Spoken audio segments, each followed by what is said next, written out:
I'm Mark Edwards.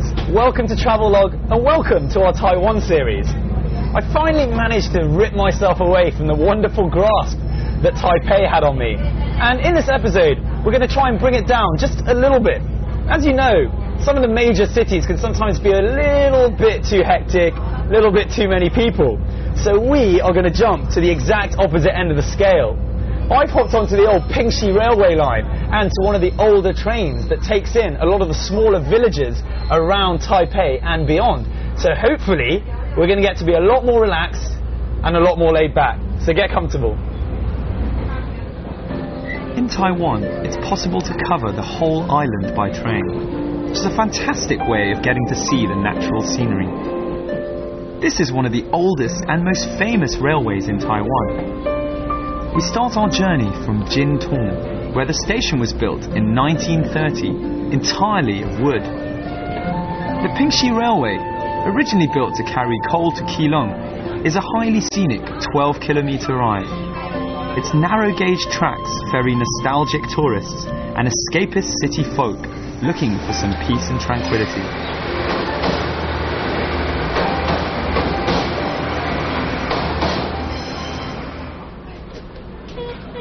Next stop, the village that lends its name to the railway, Pingxi. A mass migration of the younger generations to the cities has left villages like Pingxi populated by the very young and the not quite so young, which means the pace of life is unhurried. So I've hopped off the train at Pingxi and I'm in the centre of the little town. One of the things I love about that railway line is you can really get on and off the train at all the different little villages and you feel so far away from the sprawling city of Taipei. I'm right here and I'm experiencing the local culture, their traditional, like what they do just in everyday life. And it's so quiet. There's very, very few people. There's just two main roads, this one here and this one there, and I'm going to go there and have a look. With its semi-deserted streets, Pingxi is refreshingly quiet. It's not difficult to find your bearings here, since there are just those two main streets. The lifestyle is traditional, and the shops reflect this. Pingxi is the only township in Taiwan not to have a single major supermarket. Hence the presence of such a variety of local shops. Ancient trinkets, old farming tools, and handmade cloth make you feel like you've travelled back in time half a century.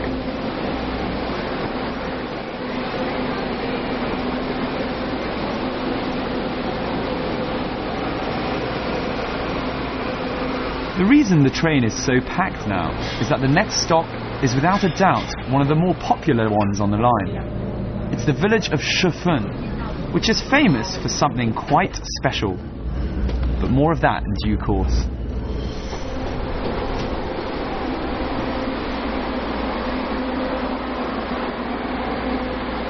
Pop your head into the local control centre, manned by the friendly train people, and you'll get quite a surprise. It's as if nothing has changed for decades. I guess the railway and the village are pretty well everything a train enthusiast could dream of. So I've arrived at Shifeng train station, and here is the Shifeng train station sort of gift shop. And I've been told that the thing to do is to grab one of these, which is an old school ticket, and it's also a postcard. And to explain, Shifeng means 10 minutes or very. And here we've got the character Xinfu, which means happiness. So you're basically sending a ticket to someone's happiness. Do you get where I'm going with this? So you send this to one of your friends as an auspicious wish to wish them good luck and happiness. If you decide to spend a day taking in the villages around Taipei, let me give you one piece of advice. Throw away your itineraries, timetables, and anything else designed to keep you to a schedule. Just take it easy, send off a postcard or two, or just buy a few souvenirs. Here, it's all about doing things at your own pace. The villages are small, tiny in some cases, but that just adds to the charm. Shifeng is slightly more upmarket than some of the other villages, so it might be a good choice to spend the night if you want your village hopping to last more than just a day. And why not? Simply take your time strolling around, enjoying what is in more ways than one, a timeless experience.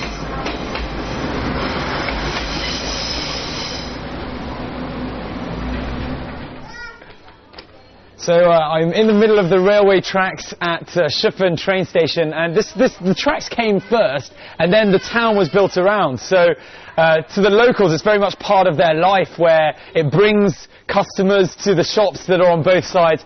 It's not the safest thing, if I'm going to be honest, but you know, everyone, each to their own. Whether there are tourists around or not, life in Shifen continues to follow its very languid course. That said, it's probably a good idea to avoid the weekends, because the crowds may spoil your enjoyment of the calm and tranquility. Don't worry though, there are plenty of modern hostels, cafes and restaurants here. And so, onto Shifen's chief attraction, lanterns. Whether you're here during the festival in late January or February or not, you'll find that this place lives and breathes lanterns. The entrance of the cafe I'm chilling out in is shaped like a lantern, as are the carriage doors on the train that brings you here, and even the windows. In fact, everywhere you go in Shifen, you'll see reminders of its most important product. There may be commercial benefits, but above all, it's a tradition. As the owner of this quaint little shop explains to me, he's been making lanterns since he was a boy. To him, making and then flying the lanterns is the way people here send good wishes to the world. 天灯是我们以前小时候就在玩的，在我们那时候小朋友把它当成是玩具啦。那天灯它所代表的含义，也就是幸福平安。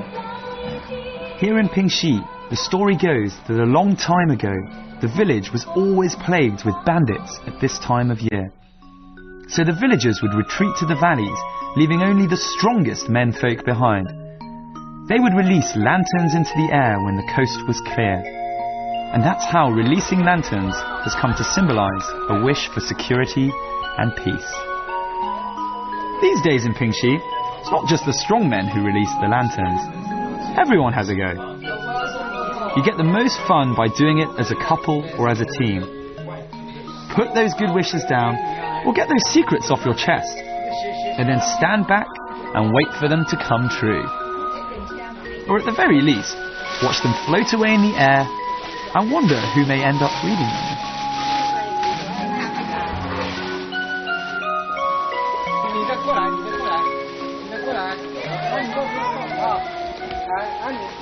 So we're getting all of the lanterns lit right now. Normally speaking, it's on the 15th of January that the lanterns are lit, but we don't let little things get us down. Let's not get bogged down. Let's get all of the lanterns up. I've even got a little shout to the little one.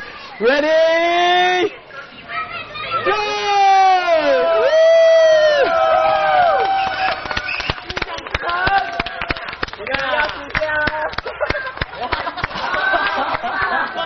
Get it up! Get it up! Go on!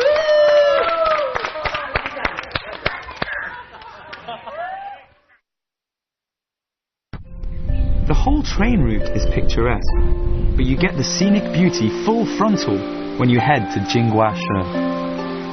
Nestling in a small valley, Jingguashe is surrounded by mountains, flowing rivers, and a majestic view over the sea. Oh, and then there's one more attraction: gold. The Gold Ecological Park is a mixture of museums and mine buildings, most of them dating from the early 20th century, although the majority have been restored. There's something here called the Benshan Fifth Tunnel Experience. It's a 180-metre section of renovated mine, and it's an experience alright. Dark, dank, and with a hint of intrigue. The tunnel network extends for more than 600 kilometres, and in parts it descends down as far as 132 metres below sea level. Wow, well, don't know if it's just me. I actually love little places like this. I find them, I don't feel claustrophobic, but I don't have to come down here every day like the people mining used to have to. This is the 5th tunnel of 9, and the 9th one used to actually go under the sea to go and look, all of them looking for gold. This is fine for me for 10 minutes, quite enjoyable, but whole lifetime, I don't know. If you happen to come on your own, never fear. you won't be lacking in company. There are wax exhibits inside, with speakers recreating the banter of old. Do bring a jumper though, as it can get pretty nippy down there. Beyond the Benchen Tunnel, and an almighty contrast to the blackness of the mines, is the Gold Museum, giving you a well-illustrated introduction to the history of mining in the area, including a description of gold extraction techniques. So if you're strapped for cash, just watch the documentary and take some notes. Well, I don't know why I bothered hunting for gold down in the mines when it's been up here all the time. This is said to be the largest man-made gold brick in the world, and it's worth over $5 million. I'm touching $5 million right now. Come and give me a hand, come on. A quick 10-minute drive to the other side of the mountain, with the ocean keeping you company, you come to Jiufeng, literally meaning 9 parts. It began life as a gold rush town and is now an arts and crafts mountain retreat. At the turn of the 20th century, just 9 families lived up in these hills, hence its name, which is a reference to provisions being divided into 9 parts for these people.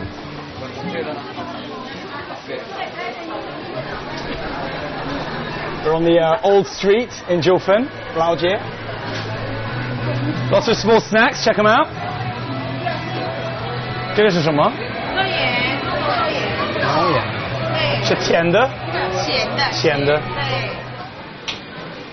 Today, the main attraction in Jiufeng is its narrow streets lined with tea houses, souvenir shops, and places to grab a well-earned snack after the trek up the hill.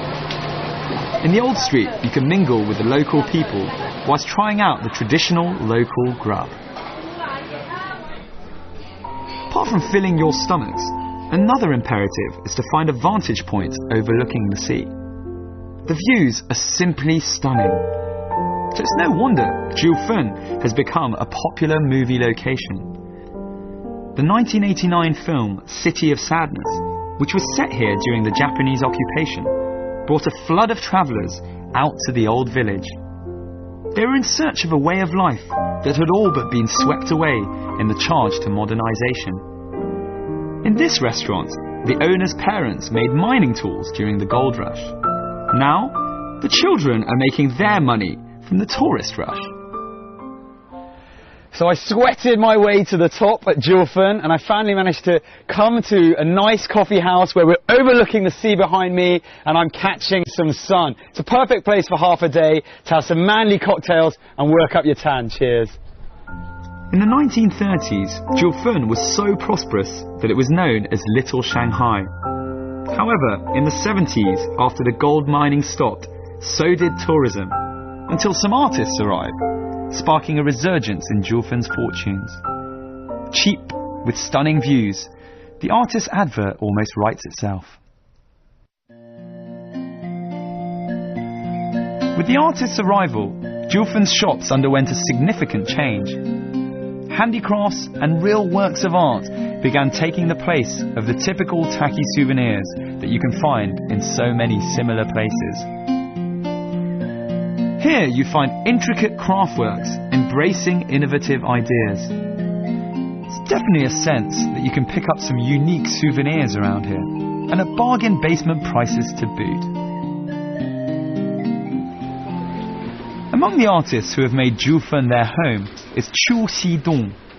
He's one of the most famous painters in Taiwan, although his name is chiefly associated with a little-known art form. Asphalt isn't something you'd normally think of as an alternative to paint, but try telling that to Chu. It all started one day when he noticed how a newly tarred road glistened in the natural sunlight. Being an artist, he naturally wondered how asphalt would perform as a medium of expression. With asphalt being cheap and readily available in Jiufeng, due to most of the roofs there being made of the stuff, it proved to be a brilliant move. You really need to see it firsthand so you can experience the skill of every movement. Who would have thought that asphalt could be used to create such a vivid portrait?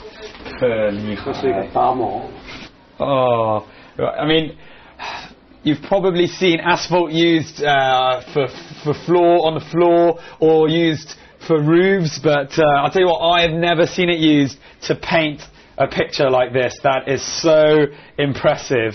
Yeah, I'm blown away. 真的太棒，太棒！你什么时候开始画吗？大概改用柏油是差不多30年前。因为我认为说画画的材料太少，只有油画、水墨、水彩。所以如果说多一种材料，就多一条路嘛。Next stop is about an hour's drive from Taipei, heading southwest.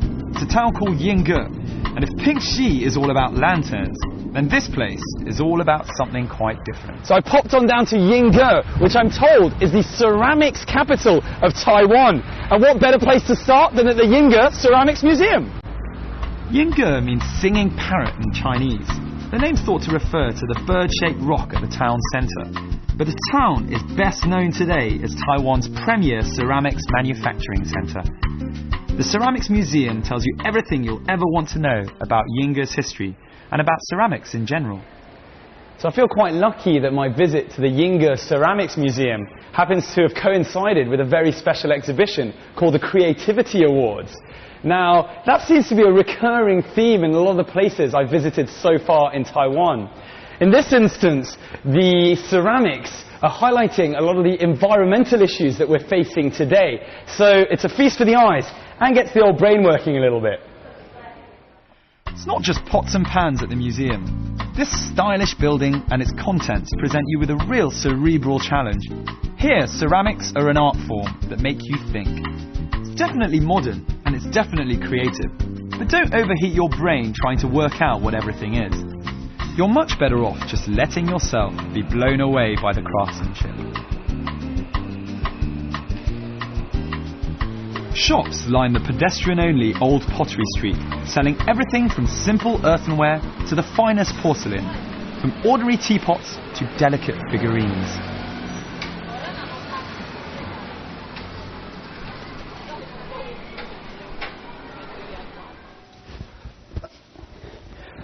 Well, when you're in Yingge, you can do your very own, hold on, let me get this on straight. You can do your very own pottery. And firstly, I'd like to warn you that I am shockingly bad at anything that involves art whatsoever, but I shall embarrass myself for your enjoyment. Ni hao. Yingge really is a pottery lover's paradise. Some of the factories offer tours which give you the opportunity to witness how muddy clay is transformed into a beautifully painted Chinese vase that wouldn't have looked out of place at the Ming or Qing court. There's also a chance to have a go yourself. No doubt the result would look out of place at court, but that can't take away from your sense of fulfillment. The teachers here are all volunteers who do this as a hobby. My modern-day Picasso is, funnily enough, a senior manager with a large American corporation. This factory-cum-workshop has over 80 years of history, and the owner very kindly shows me how porcelain used to be made. Many of the same techniques are still in use today. It all started when the Hakka people arrived here in 1684, and they began planting tea. But with the discovery of the fine clay in the surrounding mountains, Yingge was changed forever. Yingge was actually the first place in Taiwan where ceramics were produced. Around 200 years ago, this tiny town was the biggest exporter of ceramics on the whole island. Almost all the shops here started out as kilns. You can still see some of the old chimneys standing proud, though they're no longer in use. Around 200 kilometers southwest of Taipei, you'll find Lugan, and we head straight to the Longshan Temple for some culture. It's one of the most famous and also one of the oldest Buddhist temples in Taiwan. It's noted in particular for its exquisite wood carvings.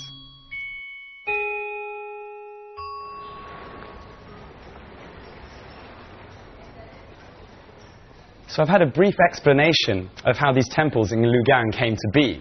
And back in the day, early Chinese settlers coming from the mainland would bring lots of different gods with them across the choppy waters to give them safe passage down to the island. Now, when they landed, they would build these temples as a way of thanking their gods for this. And in this particular case, we're at the Longshan Temple, the Dragon Mountain Temple, which was built 300 years ago, dedicated to Guanyin, the goddess of mercy. But there are several temples in Lugang, and some of which are actually side by side.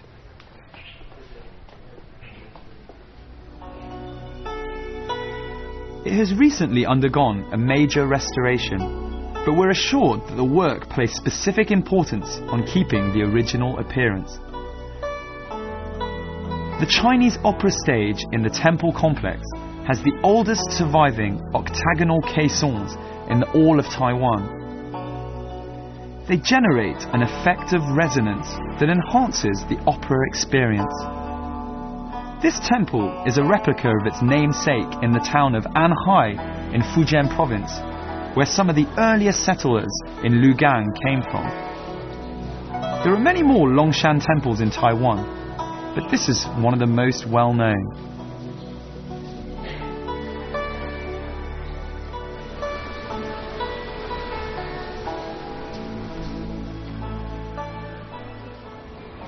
So I'm just enjoying a stroll down the oldest street in the whole of Lugang. And it really is very relaxing just looking around at some of these shops. And I've had a look inside, and they actually still stock some of the old brands that have been around for a long time. But this is the street where the whole town developed from. Lugang means deer harbour, an allusion to the herds of deer that once roamed the nearby plains. This ancient inland port lies sleepily near the shore of the Taiwan Straits. Back at the time of the Qing dynasty, it was a major port of entry for the waves of immigrants making their way from Quanzhou in Fujian province. Lugang is particularly interesting because it offers a rare glimpse of old Taiwan. Despite the town being noticeably modern, many of the narrow residential lanes have changed little since the Qing dynasty days. It's an excellent place to pick up traditional handicrafts such as wood carvings. The buildings may have become more modern, but the traditional way of life continues in Lugang. You can quite literally get a taste of how things used to be. So speaking of old brands, I've just been explained that this was in fact the equivalent of old school energy drink. So this would bring the people, the coolies who are bringing all of the goods off from the ships, energy as well as, well, instead of water, I suppose. I feel energized and nice taste. It's quite nice tasting as well.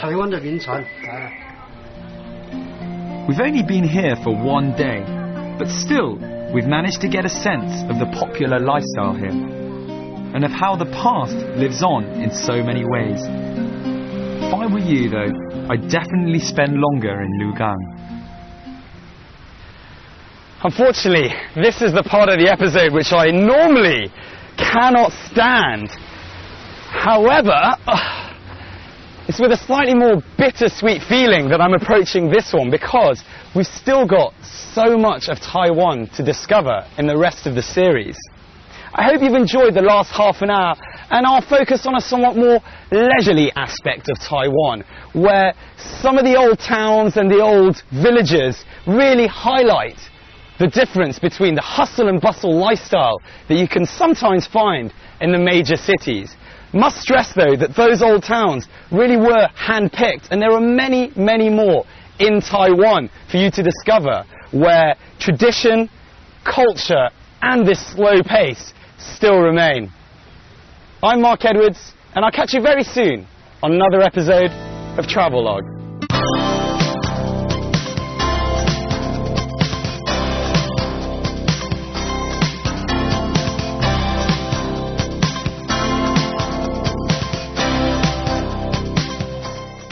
Welcome to our Taiwan series. I finally managed to rip myself away from the wonderful grasp that Taipei had on me. And in this episode, we're going to try and bring it down just a little bit.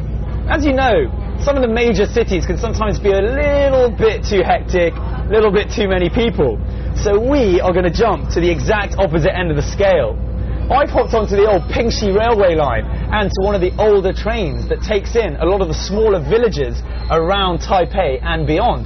So hopefully we're going to get to be a lot more relaxed and a lot more laid back. So get comfortable. In Taiwan, it's possible to cover the whole island by train, which is a fantastic way of getting to see the natural scenery. This is one of the oldest and most famous railways in Taiwan. We start our journey from Jintong, where the station was built in 1930 entirely of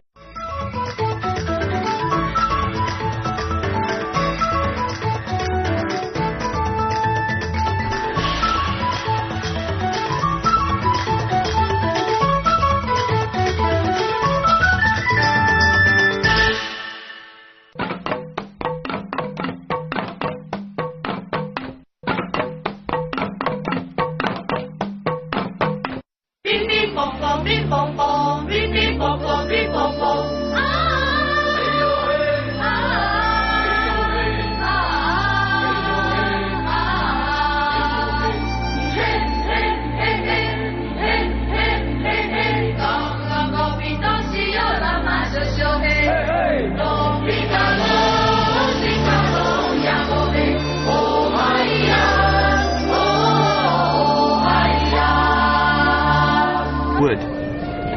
The Pingxi Railway, originally built to carry coal to Keelung, is a highly scenic 12-kilometre ride. Its narrow-gauge tracks ferry nostalgic tourists and escapist city folk looking for some peace and tranquility.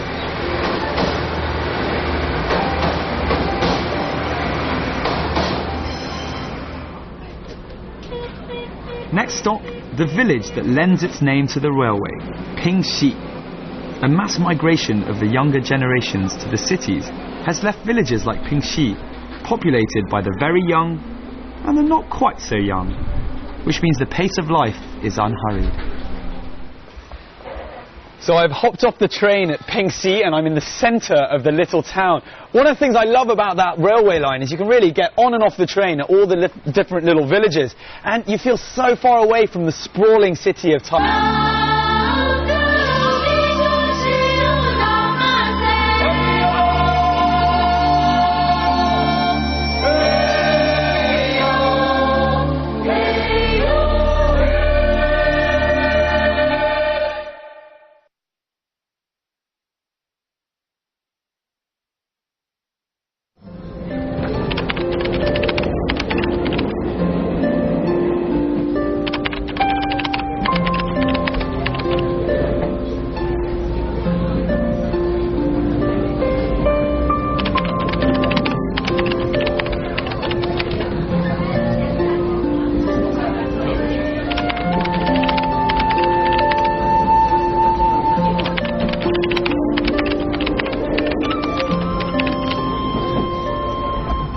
Hi, I'm Mark Edwards. Welcome to Travelogue Taipei. I'm right here and I'm experiencing the local culture, their traditional, like what they do just in everyday life. And it's so quiet. There's very, very few people. It's just two main roads, this one here and this one there. And I'm going to go there and have a look. With its semi-deserted streets, Pingxi is refreshingly quiet. It's not difficult to find your bearings here, since there are just those two main streets. The lifestyle is traditional, and the shops reflect this. Pingxi is the only township in Taiwan not to have a single major supermarket. Hence the presence of such a variety of local shops. Ancient trinkets, old farming tools, and handmade cloth make you feel like you've travelled back in time half a century.